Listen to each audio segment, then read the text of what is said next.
को लेकर के जहां एक तरफ 6 मार्च को होलिका दहन कुछ जगहों पर हुई, वहीं पर कुछ जगहों पर 7 मार्च को भी हुई। पंडित रोहित कुमार की माने तो उन्होंने कहा कि हमेशा ही होलिका दहन फाग की होली से एक दिन पहले होता है, इसलिए उन्होंने टाइमिंग बताते हुए बताया कि होलिका दहन 7 मार्च को भी शुभ माना गया। खुशी और रंगों का त्योहार होली का त्योहार आने वाला है। इस साल होलिका दहन 6 या फिर 7 मार्च को होगा। इसके अगले दिन 8 मार्च को रंग वाली होली खेली जाएगी। होलिका दहन की छोटी होली के नाम से भी जाना जाता है। धार्मिक मान्यताओं में कहा गया है कि होलिका दहन पूर्णिमा के दिन प्रदोष काल में की जाए तो सबसे शुभ रहता है। इस दौरान भ्रदामुख को त्याग करके रात के समय होलिका दहन करना शुभ रहता है।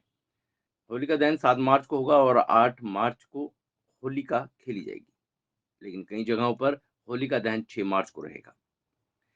हालांकि पूर्णिमा की तिथि की शुरुआत 6 मार्च को शाम 4:17 पर होगी और इसका समापन 7 मार्च को 6:09 पर होगा। होलिका दहन का शुभ मुहूर्त सूर्य अस्त के समय ही रहेगा। और ये जो होली का रंगों का त्योहार है, ये फागुन मास की पूर्णिमा के दिन इसको शुक्ल पक्ष में मनाया जाता है। और होली जो है वो पूरे भारत में बहुत ही धूमधाम से मनाने की परंपरा जो है वो अनादिकाल से भारतवर्ष में चली आ रही है। होलिका दहन का मुहूर्त विशेष रूप से 7 मार्च 2023 दिन मंगलवार को, और समय जो है उसका शाम का 6:04 से 8:51 तक रहेगा। इस समय होलिका दहन करना जो है वो अत्यधिक शुभ रहेगा। पूर्णिमा तिथि की जो स्पर्श कर रही है वो 6 मार्च 2023 को शाम 4:17 से रहेगी, और भद्रा काल का समय जो है वो 6 मार्च 2023 को शाम 4:17 से ये आरंभ होगा, और भद्रा काल का जो समापन है वो 7 मार्च 2023 को प्रातः 5:14 तक रहेगा। ये भद्रा काल हम विशेष रूप से रक्षाबंधन और होलिका दहन में इसकी विशेष रूप से इसको देखा जाता है।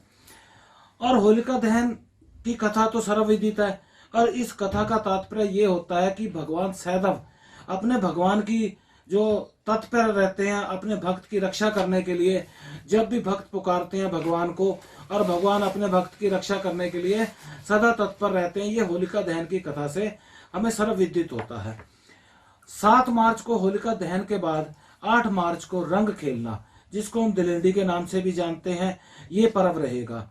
और होलिका दहन के बाद रंगों का त्योहार हो और कृष्ण भगवान जी का जिक्र ना हो तो ऐसा हो नहीं सकता।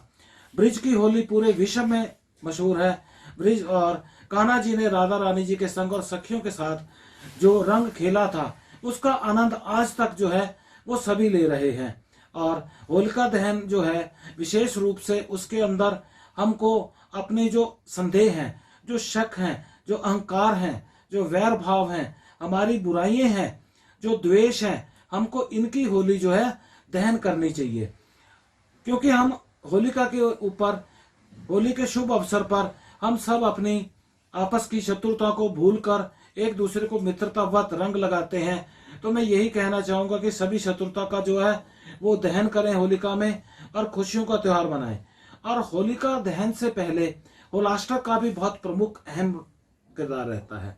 होलिका दहन के दिन होली की पूजा के बाद जल अर्पित करें। इसके बाद शुभ मुहूर्त के अनुसार अपने घर में किसी बड़े बुजुर्ग व्यक्ति से होलिका की अग्नि प्रज्वलित कराएं।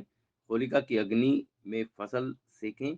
मुमकिन हो तो इसे अगले दिन सपरिवार ग्रहण करें। कहा जाता है कि होलिका दहन के दिन किया जाने वाला यह उपाय जो कोई भी व्यक्ति करता है उसके जीवन में निराशा और दुख का साया नहीं आता। होलाष्टक जो है 27 फरवरी सोमवार से शुरू हुए थे। आपस की शत्रुता को भूलकर एक दूसरे को मित्रतावत रंग लगाते हैं। तो मैं यही कहना चाहूंगा कि सभी शत्रुता का जो है वो दहन करें होलिका में और खुशियों का त्योहार मनाएं। और होलिका दहन से पहले होलाष्टक का भी बहुत प्रमुख अहम किरदार रहता है। होलाष्टक जो है 27 फरवरी सोमवार से शुरू हुए थे। 7 मार्च को मंगलवार को ये खत्म हो जाएंगे। और इन दिनों के अंदर शुभ कार्य से बचना चाहिए, शुभ कार्य इसमें नहीं करना चाहिए। और होली के ऊपर विशेष रूप से रंगों का त्योहार है। रंग ना हो तो जीवन नीरस है। बच्चों के चेहरे पे खुशियां लाना भी एक रंग है। तो असहाय बच्चों के बीच में पिचकारियों को बांटना, रंगों को बांटना, उनमें खिलौने बांटना, उनमें मिठाइयाँ बांटना, बच्चों के चेहरे पे खुशी का रंग लाना, और यह हमारे जीवन के अंदर अत्यधिक जरूरी है। जिसकी जितनी भी क्षमता होती है, अपनी क्षमता के अनुसार हर व्यक्ति को बच्चों के चेहरे पे खुशी लाने के लिए प्रयास करना चाहिए। और होलिका जो है इस वर्ष जो है वो बहुत शुभ समय पर है। और होलिका के समय, होलिका दहन के समय कुछ उपाय भी बहुत जरूरी होते हैं। वो उपाय ये होते हैं कि जैसे इन उपायों को करने से हम अपनी बहुत से भौतिक चीज़ों का लाभ जो है वो ले सकते हैं।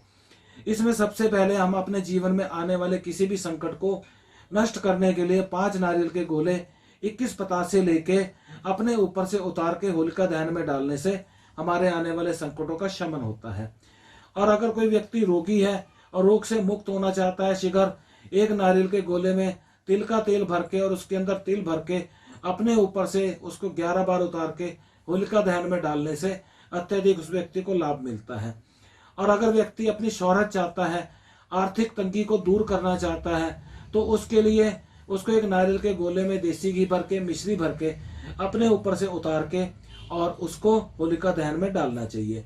और विशेष रूप से एक बात जो है वो मैं ये कहना चाहता हूँ, कई बार क्या होता है कि इंसान कई अपनी गुप्त बातों से बहुत परेशान रहते हैं, वो किसी के आगे जाहिर नहीं कर सकते।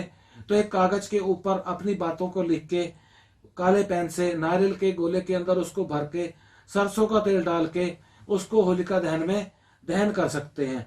और जो व्यक्ति अपनी बुराइयां छोड़ना चाहते हैं वो भी अपनी बुराइयों को लिख के कागज पे और गोले के अंदर डाल के उसको होलिका दहन में डाल सकते हैं।